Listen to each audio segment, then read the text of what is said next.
What's up, everybody? Welcome back to another video. In today's video, we are going to be predicting the rookie stats, the drafted rookies for the Detroit Lions in the 2020 NFL season. So let's get it started.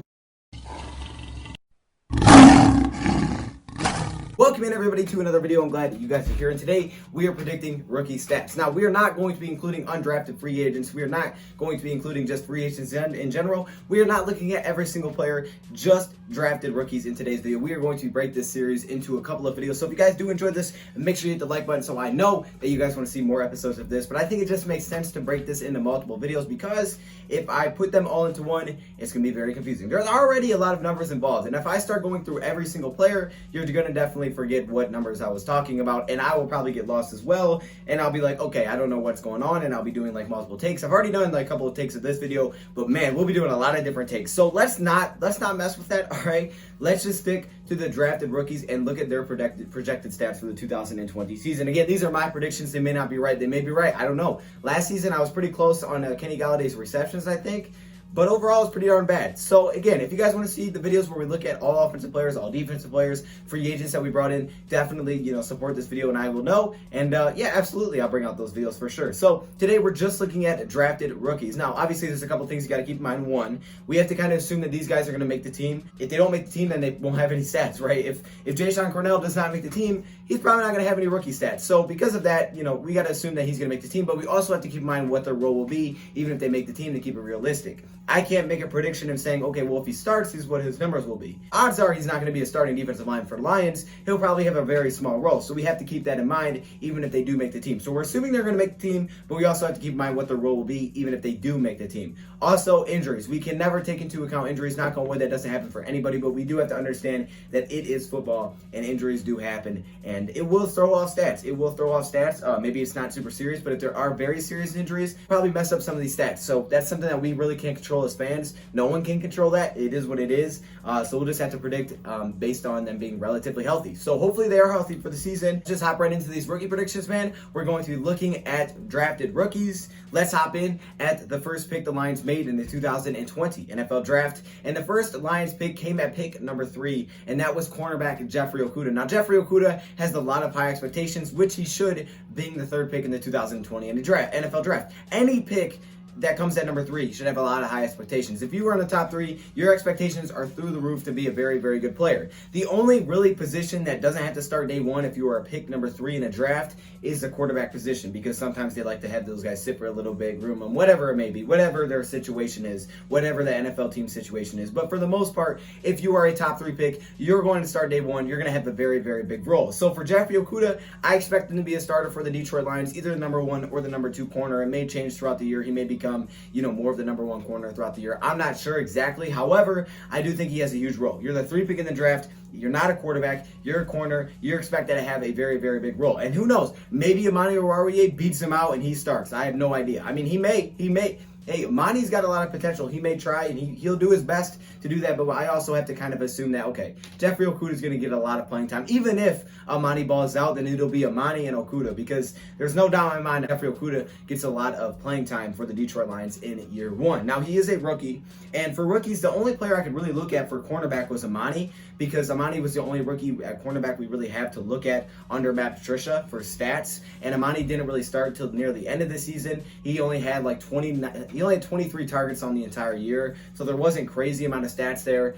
His numbers weren't too bad. He did allow a pretty high completion percentage, and then you got to look at some other players. You got to keep in mind there's so many factors. What numbers are these guys putting up in Matt Patricia's scheme, so I have to understand what scheme they're playing in, and you also have to look at, like, for a guy like Darius Slay, obviously he didn't want to be here, so that impacted his stats. I don't think Jeffrey Okudah is going to be Darius Slay year 1. So let's take a look at my predicted stats. The first thing is his tackles. I'm predicting Jeffrey Okudah to have 43 combined tackles on the season. Jeffrey Okudah is looked at as a pretty darn good tackler coming out of this draft. Maybe not the best tackling cornerback, but he's pretty good at it. And that's definitely something that's huge with Matt Patricia and his philosophy defensively. He wants cornerbacks that can tackle, and that was probably something that I'm assuming Matt Patricia brought up a lot during practice. If you guys watch Matt Patricia talk, when he talks about cornerbacks, he always brings up wanting to have his cornerbacks be physical and be able to tackle. Deion Sanders, who says that, it's a business decision not to tackle. Matt just looks at it and says it's a business decision that you do tackle to help us win the game. So he's all about cornerbacks that can tackle. So I think Jeffrey Okudah will get involved in some tackles, and at 43 combined.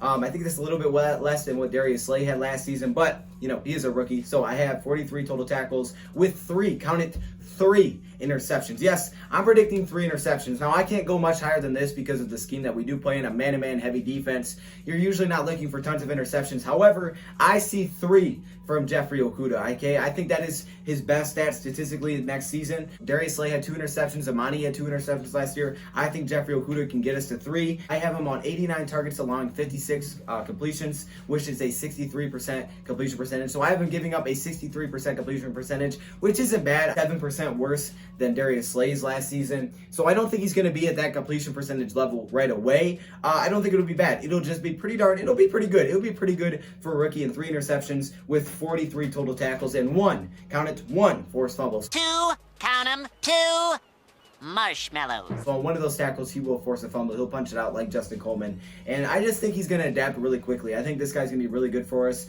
And I think every year he's going to continue to get better, because I think this guy is going to be perfect for Matt Patricia's defense and Bob Quinn's team. All right, this is the kind of player that those guys want. So hopefully they're successful so that those guys stay around so they can continue to build upon these players, because I think Jeffrey Okudah is going to fit in very, very well. And while I don't think he'll have the best rookie season, I think it'll be pretty darn good. And 3 interceptions will definitely hype some people up. He'll have some big interceptions, maybe one early in the year that'll get everybody excited. So those are my stats. Those are my rookie stat predictions. Comment below your rookie stat predictions for Jeffrey Okudah. Now let's hop into the short line. Second round pick number 3 in the second round, which was Deandre Swift. Deandre Swift, the running back out of Georgia. Deandre Swift surprised some people when he was selected. He surprised me for sure. I didn't think we'd go running back there. I thought we'd go D-line. But looking back on it, it does make sense why they did it. Need a running back because Kerryon Johnson has not shown that he can be healthy. And this guy's going to pair with Kerryon Johnson, which makes these predictions really hard, because a guy like Deandre Swift isn't going to be the lone back. Like, sure, he's never going to be the lone back. Even if Kerryon wasn't here, he would still have other running backs with him.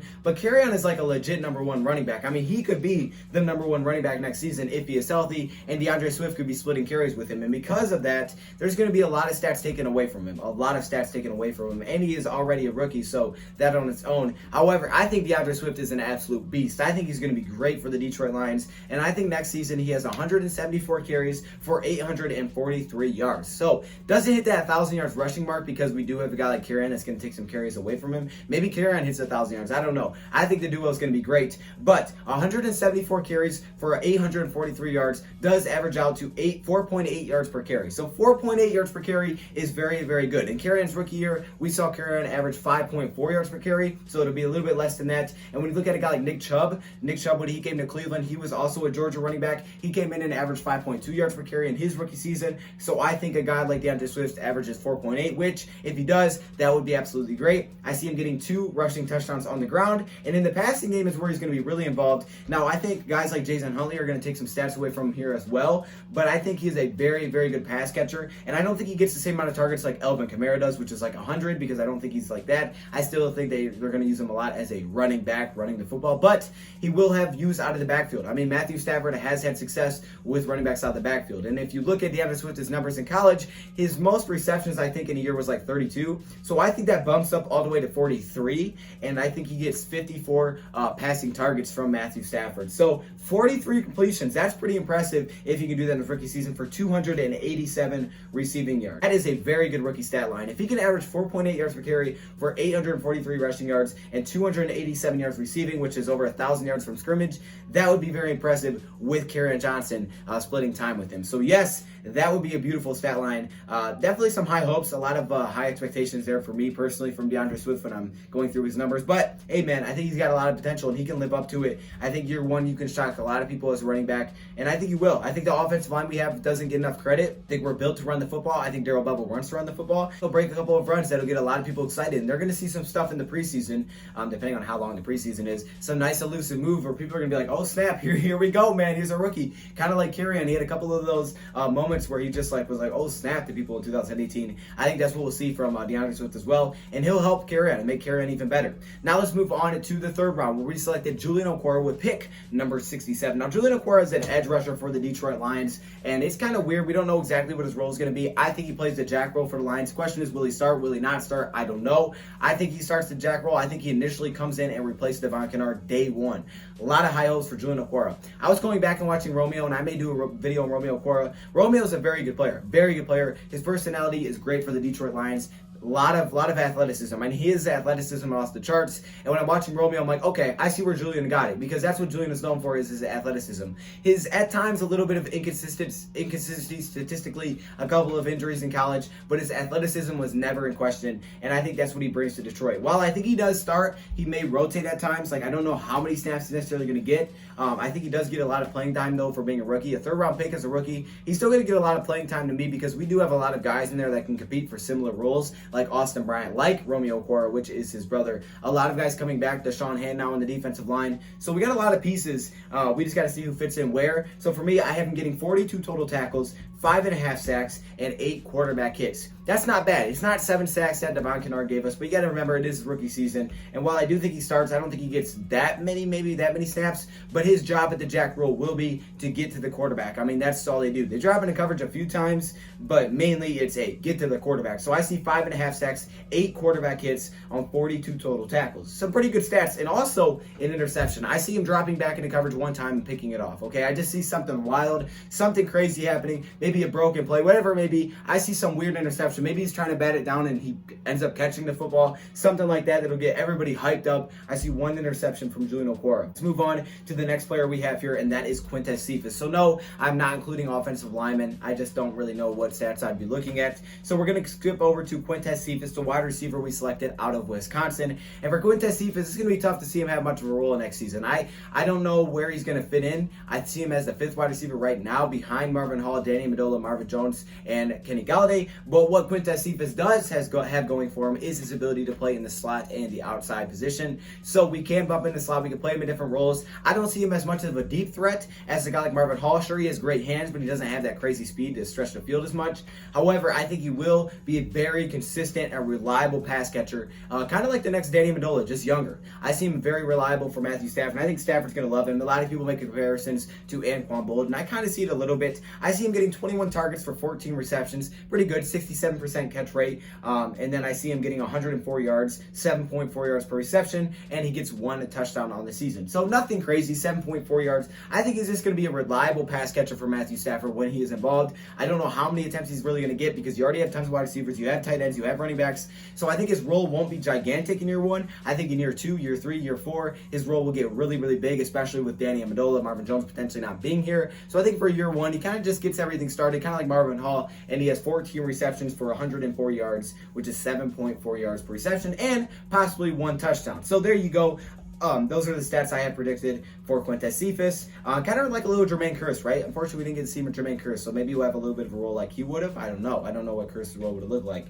Next up, we have Jason Huntley, the running back that we drafted out of New Mexico State. Now, Jason Huntley is a very weird running back, right? This guy is strange because we don't know what the heck his role is going to be. However, I think I have cracked the code. I think he's going to look just like J.D. McKissic next year. If you guys haven't seen my video on why Jason Huntley is the next J.D. McKissic, go check it out. McKissic is super, super underrated for Detroit, and I think he's going to have a very similar role. So I think he'll put up similar numbers. I think he'll be utilized as a wide receiver at times, and sometimes in the backfield. I think he'll get 29 carries for 162 yards, which is 5.58 yards. But it's not going to be your normal carry, as in I'm playing running back, just hand it off to me up the middle. It's going to be some of those plays where if you guys watched J.D. McKissic last year and how Bevel utilized him, sometimes as a wide receiver and having him do some end around, some trick plays, some reverses, that's where I see him getting some carries. So I think he has a couple that are broken for some big games. So I have 162 yards, 5.58 yards per carry. 29 carries may be kind of high, considering all the running backs that we do have. But hey, man, it's similar to J.D. McKissic's stats, so I'm going to rock with it. it. And then I have him getting 39 targets. He catches 31 of those. I think he'll have a high catch rate, you know, out of the backfield at the wide receiver position. Not a lot of deep routes, a lot of shorter things,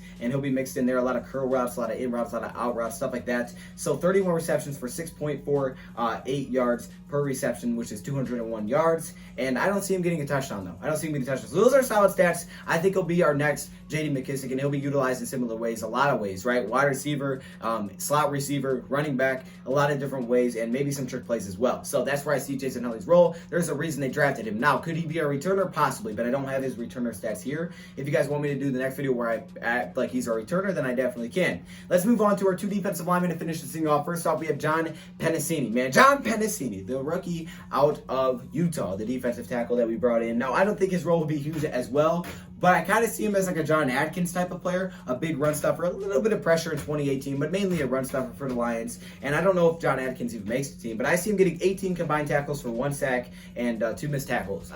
I had to throw in the 2 missed tackles. I don't know why, but I see him getting 18 total tackles. Just a couple of run stuffing plays. He's going to mix in. Okay, we don't usually just keep the same guys on the field. We definitely mix our guys in. There's a reason he was drafted, and he'll have a little bit of a role. So 18 combined tackles. And then for Jayshon Cornell, assuming again he makes the team, 12 combined tackles for 0.5 sacks and 0.5 tackles for loss. So maybe he gets in on a sack with someone else, and that would be pretty hype for him. You know, he's got the ability to play defensive tackle and defensive end, which is nice, but I see him getting 12 combined tackles. So those are my rookie stats. Those are my rookie stat predictions. We'll have to come back and look on this when the season is over and see how close they were. But I'm doing my best, man. Hey, if you guys really want to know what the stats are going to look like, this is the video for you. If you guys want to see more videos where I do free agents, all offense, all defense, whatever it may be, first of all, comment below which one next, and also make sure you support that guy this video so I know. I do appreciate you guys. You guys have been literally awesome throughout this entire offseason. So I want to say thank you guys, and until next time, thank you for watching, and I'm out.